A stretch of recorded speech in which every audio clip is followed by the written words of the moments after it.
Okay, so if you're a parent, or really anyone who remembers just how miserable an earache can be, you know that feeling, that awful moment a child wakes up crying, pulling at their ear. Yeah, acute otitis media, AOM, that middle ear infection. It's one of the top reasons kids end up at the doctor's office. It really is. Our sources suggest, what, somewhere between 50 and maybe even 84% of kids get it at least once before they turn 4. It feels almost inevitable. It's incredibly common. And, because of that, it triggers this immediate anxiety, doesn't it? Is this serious?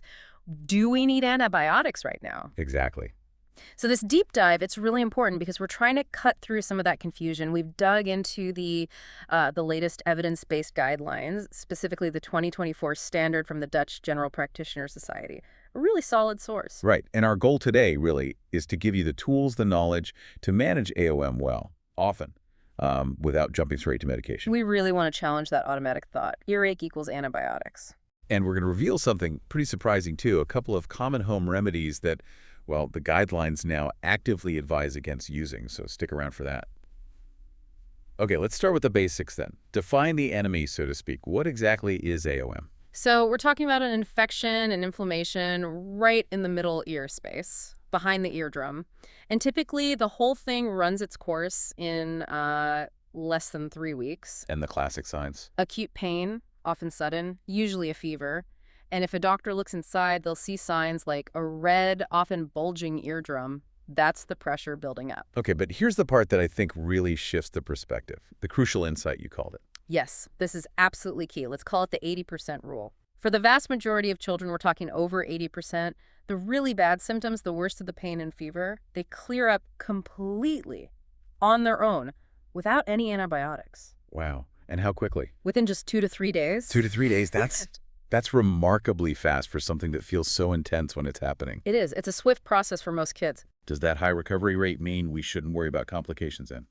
It means serious complications are thankfully very, very rare. Things like mastoiditis infections spreading to the bone behind the ear, or even meningitis. They can happen, but statistically it's uncommon. So knowing that the body usually handles this so well, that really forms the basis for how we should approach treatment, right? Exactly. That favorable natural course is the bedrock of the whole treatment philosophy. And it's important to remember, too, the symptoms can look a bit different, especially in really young children, can't they? An older kid might point to their ear, but a baby. Right. Infants, toddlers. They might not be able to show you where it hurts. You might just see more general signs of illness, like a persistent fever they can't shake, being unusually irritable or fussy, maybe really restless at night. Or even things you wouldn't immediately connect to the ear. Yeah, sometimes even tummy issues, diarrhea, vomiting. It can be quite nonspecific. But the core message holds. If the body resolves 80% of these cases so effectively on its own. Then our first job isn't necessarily to kill the infection immediately. Precisely. It shifts the focus from kill the bug to, as you said earlier, manage the misery. Excellent symptom control comes first. Okay, manage the misery. That makes sense. So what does that look like in practice, according to the guidelines? Well, the guidelines are really clear on this. Adequate pain relief isn't just a nice to have, it's mandatory. You must manage the pain effectively. And that means? That means giving pain medication, analgesics, at the right dose for the child's weight, and giving it frequently enough to actually stay on top of the pain. So first choice is usually paracetamol, right? Acetaminophen in some places. That's the one. Paracetamol's the first-line treatment. Make sure you're using the correct dosage and giving it regularly as prescribed. And if that's not cutting it, if the child's still really distressed, Then, if paracetamol alone isn't sufficient, ibuprofen can be added as a second step. But there's an age restriction there only for children older than 3 months. good point.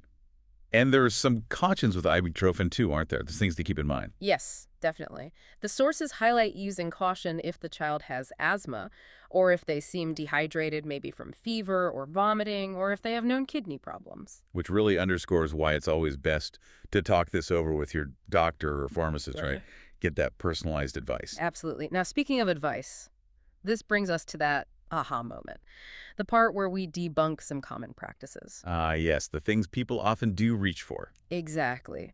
Two treatments that are frequently used but are now actively discouraged by these guidelines because, simply put, they carry risks without clear proof that they actually help. Okay, let's hear them. I bet the first one involves stuffy noses. You got it. First up, decongestive nasal sprays or drops. Things like xylometazoline, the guidelines say, do not use them for treating the middle ear infection itself. Why not? People use them for colds all the time. Because there's just no good evidence they actually help with the ear infection symptoms or make it heal faster.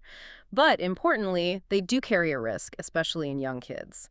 Rare but potentially serious side effects like severe irritability, sleep problems, even heart rhythm issues have been reported. Wow. So you're taking a gamble on side effects, even if rare, for zero proven benefit for the actual ear infection. Yeah. It's quite definitive. It is a clear don't do it. Okay, what's the second one we need to avoid? The second one is lidocaine ear drops, those numbing drops. Ah, right. People think they'll help with the pain directly in the ear. Exactly, the thinking. But again, the evidence that they actually provide effective pain relief in AOM is, well, it's unproven. It's just not solid. So they might not even work. They might not. And there's a potential downside, too. Sometimes an ear infection can cause a tiny tear, a perforation in the eardrum. It happens. Right, to relieve the pressure. Exactly. If that perforation is there, and you might not even know it, putting those lidocaine drops in means they can get into the middle ear space where they shouldn't be, and that carries potential risks, like toxicity to the inner ear structures. Okay, so another case of potential risk, maybe not even helping with the pain. Yeah. Yeah, doesn't seem worth it. Precisely. So the principle becomes really clear. Focus your efforts on proven pain relief, paracetamol, ibuprofen if needed, dosed properly, and steer clear of the nasal decongestants and the lidocaine drops for AOM. This leads us straight into the big question then. Antibiotics. We know 80% get better on their own. We know pain relief is key. So when do we need to use antibiotics? Right, because for that majority, that 80% group with uncomplicated AOM, antibiotics actually offer very little benefit in terms of how long the symptoms last or how severe they are. They don't speed things up much, if at all. But they do come with downsides. They definitely do. They significantly increase the risk of side effects, things like vomiting, diarrhea, skin rashes. Is there a way to quantify that risk? You mentioned a term earlier, NNH. Yes, the number needed to harm NNH.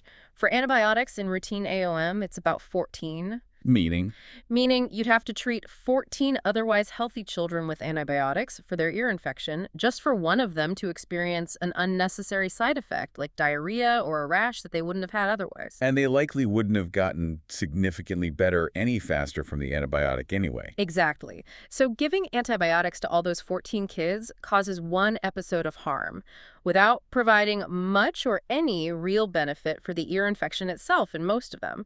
That's a pretty strong argument for holding back, isn't it? It really is. Makes the wait-and-see approach make a lot more sense. Right. But, okay, there must be exceptions.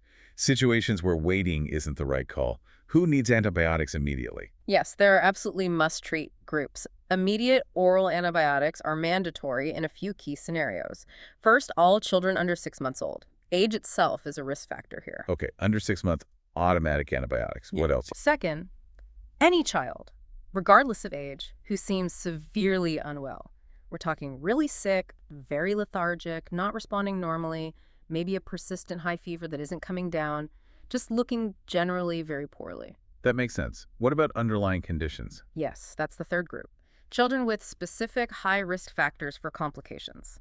This includes certain anatomical issues like Down syndrome or a cleft palate, or kids with known immune system problems, or those who've had previous significant ear surgery, though having grommets doesn't automatically put them in this immediate oral antibiotic group. That's handled differently, as we'll see. Okay.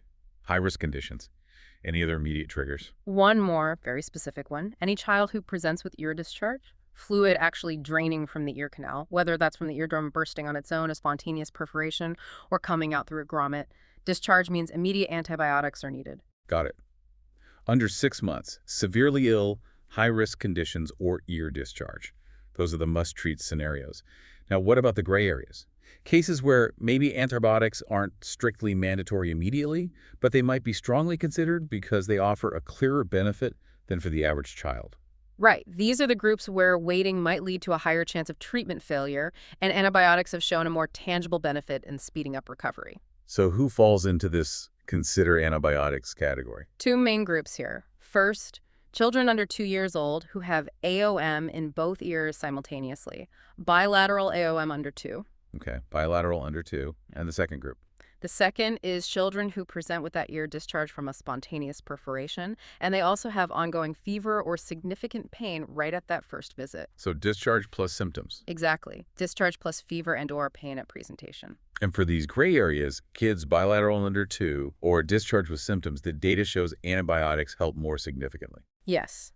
For these specific groups, studies suggest that starting antibiotics earlier can improve the odds of being symptom-free, meaning no fever or significant pain within about 2 to 7 days.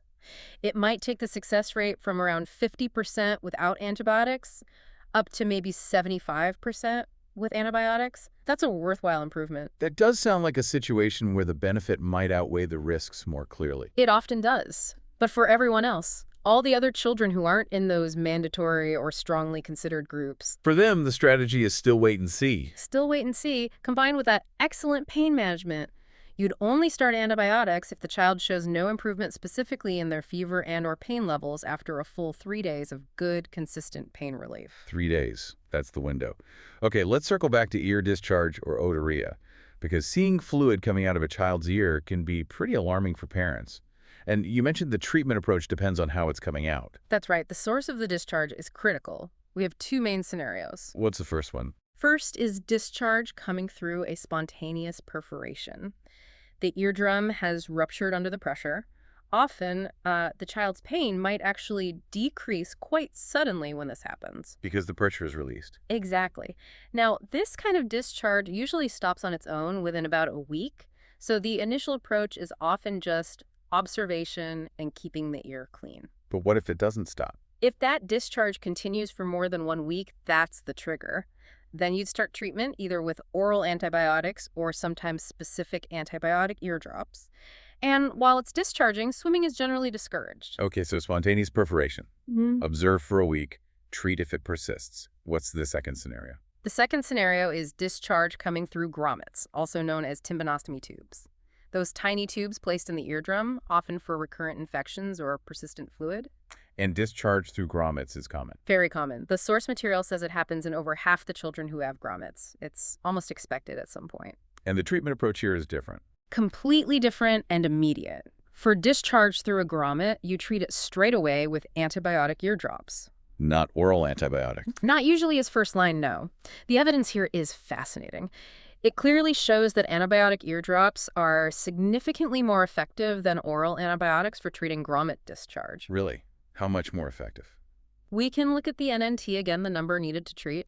For antibiotic drops and grommet discharge, the NNT is incredibly low, around 2 or 3. Meaning you only need to treat 2 or 3 children with the drops to get 1 extra faster cure compared to not treating or compared to using oral antibiotics. Right. That makes it a very effective, very targeted treatment. That's compelling. What kind of drops are typically used? They're usually combination drops, often containing an antibiotic component like colistin or bacitracin, sometimes combined with a steroid like hydrocortisone to help with inflammation. And how long do you use them for? The instruction is quite specific.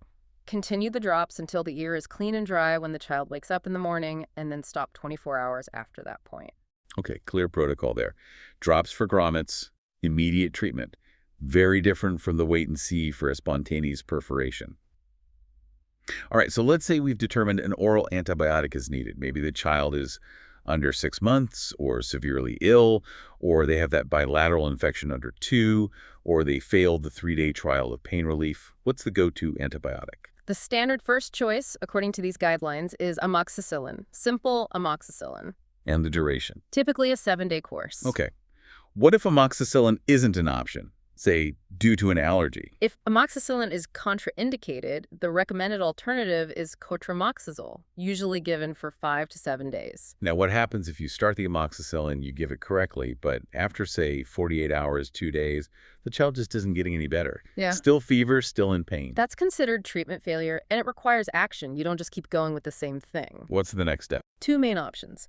You either step up the antibiotic therapy, often switching to a broader spectrum antibiotic like amoxicillin combined with clavulanic acid, or you refer the child promptly to an ENT specialist.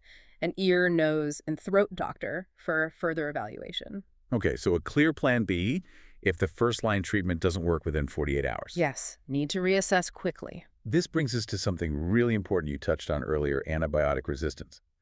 The guidelines seem particularly strong about avoiding certain types of antibiotics, like macrolides azithromycin is a common one. Why the strong warning? This is absolutely critical, not just for the individual child, but for public health. It's not just a theoretical concern, it's about using drugs that are very likely to be ineffective for this specific condition. Because the bacteria causing the ear infections are resistant. Exactly. Resistance rates, particularly for one of the very common culprits in AOM, a bacterium called Haemophilus influenza, are incredibly high against macrolides like azithromycin. How high are we talking? Do the guidelines give a number? They do cite specific figures from surveillance data. For H. influenza resistance to azithromycin, the rate mentioned is 79.5%. Wow, nearly 80% resistant. Think about that. If you prescribe azithromycin, there's roughly an 80% chance that the H. influenza causing that child's infection simply won't be killed by the drug. So you're giving medicine that likely won't work, exposing the child to potential side effects, and potentially contributing to further resistance development. Precisely. That's why amoxicillin is the clear first choice, and why macrolides are strongly discouraged for AOM based on current resistance patterns. You need to use something that actually has a high chance of working against the likely bacteria. ### outro. Okay, let's try to pull this all together. If we had to boil down the key takeaways from this deep dive, what are the absolute must-know points? I think the first big one is understanding the nature of AOM. It's common, yes, but overwhelmingly self-limiting. Remember that 80% rule? Most kids get better quickly on their own. So don't panic immediately. Right. And because of that, the absolute priority has to be excellent pain management. Paracetamol first, add ibuprofen if needed, and make sure you're dosing it properly and consistently. And crucially, avoid those things that don't help or add risk, specifically the nasal decongestants and the lidocaine ear drops. They're off the table for AOM treatment. Definitely. The second big takeaway is about antibiotics. Use them judiciously. Save them for those clearly defined situations. The very young, under 6 months, the severely ill, those with specific high-risk conditions, or those under 2 with bilateral infections, or ear discharge with symptoms. Or, of course, if there's no improvement after that 3-day trial of good pain relief. Exactly. Treatment failure after 3 days is another trigger. And remember the distinct protocols for ear discharge antibiotic drops immediately for grommet discharge versus observation first for a spontaneous perforation unless it persists past a week. That distinction is key. Now, what about kids who get these infections over and over again? Recurrent AOM. It's defined as, what, 3 or more episodes in 6 months or 4 in a year? Yeah, for those kids, the guidelines discuss preventative strategies, but honestly, the evidence for things like long-term low-dose antibiotics or even surgical options like removing the adenoids or placing grommets, well, the effect on preventing future episodes is often quite limited or modest. So even the prevention side is complex. It is. There's no magic bullet for recurrence, unfortunately. Which kind of brings us to a final thought for you, our listener. If AOM is mostly self-limiting, and even the interventions for recurrence have limitations, what's the ultimate message here? I think the core message is about informed patience and effective symptom control. Knowing when to worry, knowing the specific signs that do require escalation, like severe illness or no improvement after 3 days. But for most cases, it's about managing the pain really well and letting the body do its work. And being empowered with this knowledge helps you have better conversations with your doctor, right? To advocate effectively. Absolutely. Understanding why the wait-and-see approach is often best, why that nose spray isn't recommended, why antibiotics are reserved, it puts you in a much better position to partner with your healthcare provider. So the provocative thought might be, the best treatment is often less intervention than you might think, but requires more vigilance in symptom management and knowing exactly when to act. Being informed makes all the difference.